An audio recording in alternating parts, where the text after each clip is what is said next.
I like that you're still eating grass and stuff at least. In this video, I'm going to tell you why I think it's important to scare the bear. People often ask me if I'm afraid of bears.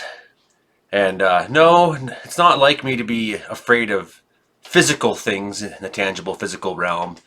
The things I'm afraid of are much darker, actually. Like fear of loneliness, fear of isolation, fear. Anyways, today we're going to talk about scaring the bear. If you care about the bear, then scare it away. I'm Joey, only Cariboo weather dude up here in Wells, British Columbia. We had a bear in town. He was here for about 10 days, and I hadn't seen it until Thursday. It was outside in front of my house. I went outside and gave it a chase and confronted it a second time. It's now been confronted once or twice more by the people in the community, and the bear is now keeping out of town. So this is a successful example of a bear who hadn't become too habituated yet, was still able to respond with fear, and because of that we were able to push this animal out. And this is a good tactic. Instead of stopping and taking pictures, get out there and scare that bear. So let's talk about that. Staying in everyone's garbages and all that. Yeah, you shouldn't be in town though. We've had more drought this year in BC than usual, and there's not very much food in the wilderness for them right now. So bears have been coming towards town because they smell things that are good. But also, if you look inside the canopy of the forest here, there's not a whole lot growing inside the forest. It's very mossy, whatnot. Anything that's edible kind of grows on the fringes on the outside. So it comes to the edge of town here. There's a lot of plants that are growing that are edible still, grasses and things you can eat. So trying to get a last meal, it makes sense that they're doing that. Some of you people in lower areas, you have apple trees and fruit trees and things like that and gardens. So these are things that are going to attract them, and we're going to have, on years like this especially, more bear encounters than usual. And what I don't want people to do is panic. The Connecticut Department of Energy and Environmental Protection, which is directly on the Connecticut State website, says this: each time a bear visits your yard and is rewarded with human-related foods, it becomes more conditioned to make return visits and seek out those foods in other people's yards. It doesn't take long for a bear to become desensitized to human activity, making it less fearful of people and less willing to leave if people are nearby. Each time we allow a bear to find an easy meal or get too comfortable in yards, it becomes a habituating, or it's a training event in that bear's life. Every time a bear has an interaction with a person that isn't negative in some way for it, it leads to potential habituation of the bear. Bears becoming desensitized to human presence, human behavior, human activity, and the more they become desensitized to it, the more likely that bear is to become habituated and become a problem bear. So you can imagine these bears talking to each other, and they're saying things like, "Wow, I was just hanging out by the road this one day, and then the humans stopped by. Yeah, it was really neat. They were just, they seemed curious. They were there to take some pictures of us, and maybe they're not so bad. Maybe we were wrong about them." That's the problem. You're gonna get shot. If you care, scare the bear. To help curb the rise in human black bear conflicts, all residents need to do their part by not allowing habituation events to occur. One of the best ways to reduce human habituation in bears is to scare them away. If you live in an area with high level of bear-human conflict or home entries, you need to do your part to keep your community safe. And the bears too. I want to make you feel uncomfortable every time I see you, till you get the point. Holy shit, man. I was like hanging out by the side of the road in this town, and suddenly this human came out and he started yelling at me and telling me I had to leave.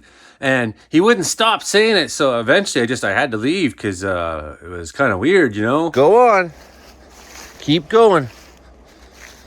Keep going. When you see a bear spending time in your yard, especially one that is eating garbage or seed at a bird feeder, instead of grabbing your cell phone to take a photo or a video, you should immediately scare the bear. Scaring a black bear can reinforce its natural fear of people and help keep it from lingering in neighborhoods and other areas where conflicts often arise. Effectively scaring a bear also reinforces the person as the dominant in this encounter, so the bear learns to avoid people. This tactic should be done consistently over the long run so that the bear or bears learn to avoid your yard over time. Now, scaring the bear does not eliminate the possibility that that bear will cause harm to people or domestic animals. People should exercise extreme caution and understand that any attempt to scare a bear is done at your own risk. If you're not sure, do not attempt to scare the bear. Yep, keep going. Keep moving. But you'll notice, as I'm talking to him, I'm not being particularly aggressive, but what you can't see in the video is the way in which I'm standing. And the way in which I'm standing to him isn't, hey bear, you gotta leave town or you're gonna get shot. It's, you have to leave town or you're gonna get shot. Right? So I'm communicating a lot of dominance, a lot of authority, a lot of strength. He doesn't know what I'm capable of. All he knows is I'm there and I'm not scared. And if I'm not scared, something's wrong. Keep moving. That's right. Keep going. That's right. Keep going. Right out of town. Keep going. Keep going. Keep going. Right out of town. Scaring a bear away once will not keep it from returning to an easily available food source. It's probably going to take a couple times to send the message to it. If it continues to react with fear, this is a good thing. You want to increase that fear reaction in it. All attractants such as trash and pet food and bird feeders, they have to be removed or secured to keep bears from returning or lingering to your area. So this is a really important part. In Wing Chun Kung Fu, we don't have a stance like this. We don't stand like so. We stand square towards our opponent, right? So all of our emotions come down that center line. All of our hits, all of our focus, all of our blocks, they all come out of that center line. So why I'm telling you this is important because in the animal kingdom, there's something about being square to an opponent that really makes, and I've seen this even with humans. When I talk to humans in a confrontational situation, and I'm saying, hey man, it's gonna be okay. Don't worry, or you can't do that. I'm not okay with that. And I'm talking very square. It has a really intimidating approach to the other person, right? And it's the same with animals. If you ever see two animals that are squaring off, whether it's dogs or cats or horses or deer or any animals that tend to square off, you'll notice that the one who's winning is the one who's square to the opponent. And the one that's losing and is being dominated over will always turn a little, will always have their, you know, and you can tell who's winning by who has that center line owned and is square to the opponent, right? So that's that animal body language that's really important if you want to scare a bear away, that you don't ask them like this. You know, you hear my voice in that video. I'm not being very aggressive to the bear. I don't need to be yet. If I need to be aggressive later, I'll save that for another time. The point isn't to just throw all my tactics at him at once. So I just test him out. I just talk to him and, hey, how's it going, bear? Time to leave. How are you going to respond to any interaction? Okay, look, it seems like you're nervous. Cool, I'm going to press the issue and I'm going to move you on now because you are responding by showing some fear. Recommended methods to scare the bear are to make loud noises, such as yelling or blowing a whistle or using an air horn. You can use motion-activated devices like visual and audio alarms or water sprinklers. These can deter bears without anyone even being present. These methods are often enough to deter bears that have not yet become used to people. You really do have like a 1 in 2.2 million chance of being attacked by a bear in North America, right? Like, it's exceedingly low. Odds are it's the bear that's going to be killed by humans. Like this guy. Oh, keep going. Also note that a lot of animals like music. Music will not necessarily scare them away, but the human voice, they respond to the human voice. But in situations, it might be more effective to use an object to make physical contact with the bear to drive it away. No, don't stop. I know your game. Now, you want to do this from a safe distance. Throwing objects, you can throw a tennis ball or a similar sports balls, water balloons, small rocks. That can work. Using a paintball marker or slingshot can be more accurate and can deliver more contact warnings in a short period of time, making it highly effective at scaring bears away. If you choose to use a contact method, pair it with other loud noises so that the next time the bear hears you or hears your air horn, it expects a contact warning is coming with it. Yeah, you go on.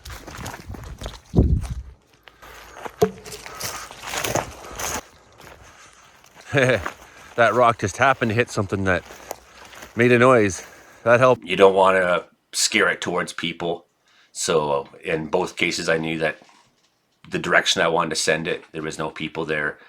If it's up a tree, you're going to have to kind of let it be for a little bit. If it's running away. You're not the first bear I moved on. You're not just going to sit at the edge either. You're going to keep going. Keep going. Now, Connecticut says not to pursue, but I think you do want to show it where the boundary is physically, and that boundary is where you stop. So it's important that you do kind of show it the physical boundary of where it's not allowed to be. You don't want to necessarily harass a female. Scaring her, she might get separated from her cubs in doing so. That can... I'm less concerned about female black bears, surprisingly. A lot of people think that's the danger one. No, they want to just protect the kids and get away.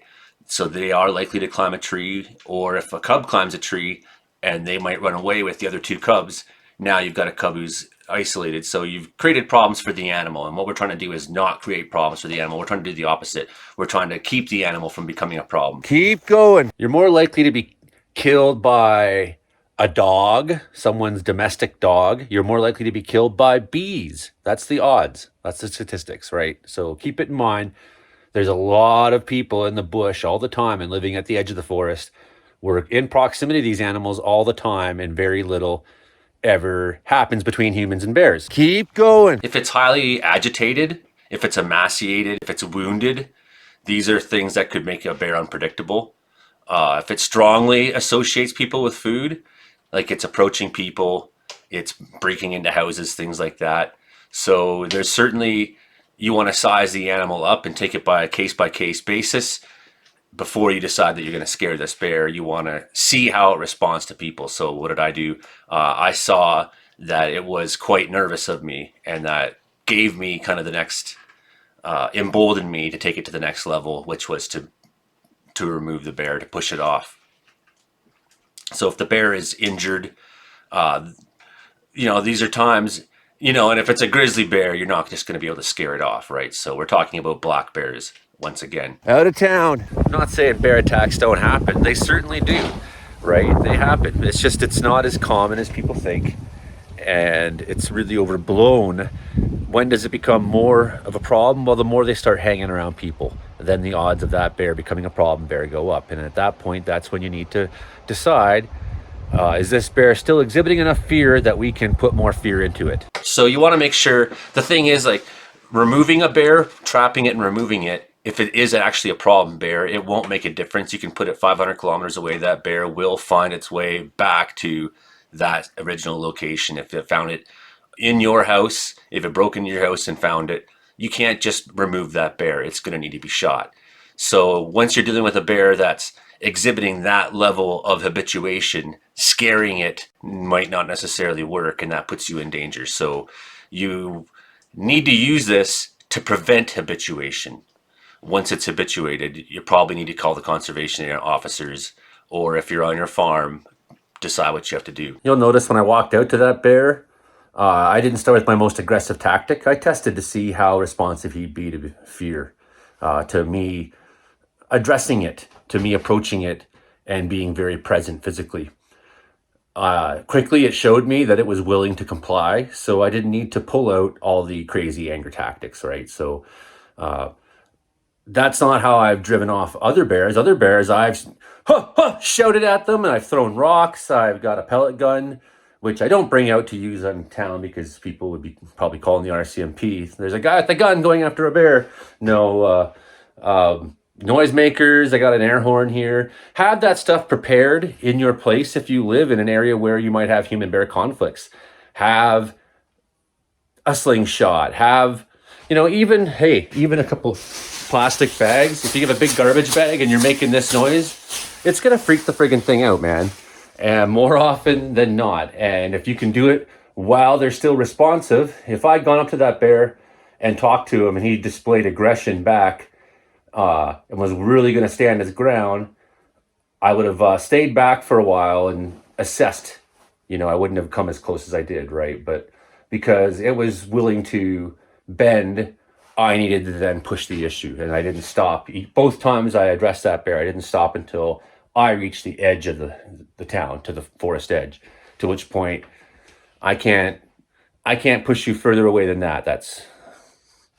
This is where I'm protecting. That's the message I'm trying to send. Put yourself in a safe location if you can, a doorway or window, have a car between you, other sturdy structure. But I didn't do that, and I feel like I'm capable of sizing up their behavior and body language and vocalizations to the point where that's what I may need to do if I don't think that bear is going to respond to me with fear. I got more of that. You want to make sure that the bear has a safe and visible escape route. You want to, like herding, you want to herd it the direction you want it to go. You want to send it to, you want to pick up, you want it to be in a location when you engage with it that you can send it where it needs to be.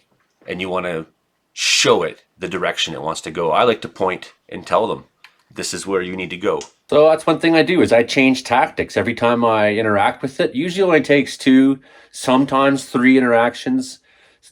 I've never personally had one go 4, but I could imagine that. I know this bear has been back to town, but upon being yelled at, it scattered. It hasn't been seen since yesterday, I don't believe. So it tested the water, came to the edge of town, Rocky yelled at it, and off it went. So, but I like to change my tactics every time and escalate the tactic each time. So I start off with a minimal confrontational tactic, which has worked this time with this bear. The second time I threw a firecracker. The next time maybe I'd hit him with a slingshot, or chuck gravel at it, or be more vocal, or stomp my feet more. Maybe I'd bring the bag out the next time and make the bag. Every time I'm going to do something different, so that it doesn't just get used to me doing one thing repeatedly and eventually say, well, nothing really happens every time. You have to leave that question mark in the animal's head. What am I dealing with? So when you want to scare the bear, you got to show your dominance. You got to hold your ground. You can't be backing up once you stand there. You got to stand there. You might not want to push forward until it moves forward or until it moves back. So move with it, but you might not necessarily want to charge at it. But I ran right at him. Ho, ho, ho. Stomp my feet, kicking the gravel. Every case is different. This one in town here, it's clearly one that's willing to take direction. Look the bear in the eyes. That's your show of dominance. Look right at him and don't take your gaze off of him. You tell that animal exactly that you are paying attention to everything it does. Communicate that. You can raise your arms above your head to look larger. I just maintain a big posture. If I need to, that's maybe the next step, is making louder vocalizations, stomping, keeping my head up. Loud noises, yelling, whistling. The human voice is very scary to them. It may help to repeat the same thing over and over again. Go away, bear. Go away, bear. You must go this way. You must leave. You must go, bear. That can be when you're having a friendly conversation with the bear, which I have had before. When you're out in the wilderness somewhere and you happen to be in the same place. Oh, hey, man, how's it going? So that's why if you aren't experienced or trained or confident, you shouldn't approach a bear in any capacity, whether it's to take photographs or to try and scare it, if you yourself are too scared to actually send the correct message to it. So if you send an incorrect message, which after your encounter in which you tried to scare it, but instead you were the one who was scared and backed off, now you have given that bear the impression that it's in charge over at least you and perhaps other humans when it comes into contact with them. It's a habituating event. So once you decide you're going to do this, you have to stand your ground and see it through to the end. If you aren't confident to do it, or if you can't get a group of people together and do it, then you need to just completely avoid it, ignore it, pretend you don't see it, and give it its space. As I say, you want to clearly define the boundary of where your territory is. So I think to pursue a little bit is important. Once it goes into the forest, that's kind of the clear boundary between you and its world. So don't pursue past a logical place. If you're going to use a contact method, please don't aim at their face. Aim for the shoulders or at the rear of it if you can. If it's, especially what's really helpful is once they start to move and they show their ass, that's a good time to ping them in the ass with something and get them moving. Again, we're trying to herd them. Think of cattle, think of herding. Do not shoot towards other people if there's pets or cars or homes. Paintballs and slingshots are effective mostly at 5 to 15 yards. So you're going to have to be pretty close if that's what you're going to do, right? As soon as the bear runs for cover away from the area or climbs a tree, then you need to disengage, right? So every time I see you in my neighborhood, I'm going to move you on. You got that? Get on. Go on. This ain't a good place for you. Town is not where you belong. Don't use red paintballs if you do, because someone could mistake the paint for blood and think the bear is injured. Bear spray is probably the most effective way to deter a bear if need be. So that's, as you up the ante, eventually the bear spray comes out. So, have an arsenal in your house ready, especially if you live at the edge of bear country or in your vehicle. Have an arsenal of things that the bear doesn't like. So maybe have a slingshot, have a pellet gun, have a can of bear mace, have an air horn or a bear banger, or when fireworks are on sale, I like to grab some of those. I got cherry bombs last time and I'm starting to run out, but that's a really effective one. Makes a nice pop. It's basically like a bear banger. Anything that you can do to send a message to it, a negative message, you want it to associate you with a negative experience. It's about sending the correct message to the animal and being consistent with that. Someone said, if you don't stop pissing it off, it's going to end up getting shot, Joey. And no, nothing could be further from the truth. I'm not trying to piss the bear off. I'm trying to piss you off, people in town. No, that's not the case either. Its feelings aren't the case. Someone else said I was harassing the bear. Well, yeah, that's the point. The point is I remember my colleague, I had Skaha for years. She was really good at pushing black bears away as well, because she would just create kind of an imaginary line and say, you're not going past here. And if it turned this way, she'd be over here. And if it turned, and she just kept always getting in the right location to try to push it on to the right direction. It would always move. And so that's where I get the image of herding bears, because she would do the same thing to cattle. And look at the imagery. They can't stuff a bear without trying to make it look mad and snarling. I've never seen a bear do this. I've heard them woomph and make kind of sketched out noises, growl or whine or even bawl. I've never seen them roar like you do in movies, right? But we want to be scared of something. We're looking to be scared of something. It's in our hearts that we want to be terrified of something in the wild. There's a lot more that needs to be said about bears, and I think that it's a real shame that people so highly misunderstand these animals. I mean, the reality is they're everywhere, and they're mostly benign creatures that want nothing to really do with people. And the image of the vicious monster that roars and growls, it does harm to the bear. All the articles and books and movies where the bear is this vicious, seething animal, it creates more fear in people. The fear reaction in people needs to stop. You need to stop being afraid when the bear is in your country, and you need to push the issue back as much as you can with a group of people if you need to, 3 or 4 of you, to send the message. The best thing for the bear, if you care about it, scare it away. If you would be so kind to smash that like button and hit the subscribe too if you haven't, because doing that helps me grow the channel and get more and more people involved. So from Wells, British Columbia, up here in the Cariboo Mountains, my name's Joey Only, and we'll see you next time.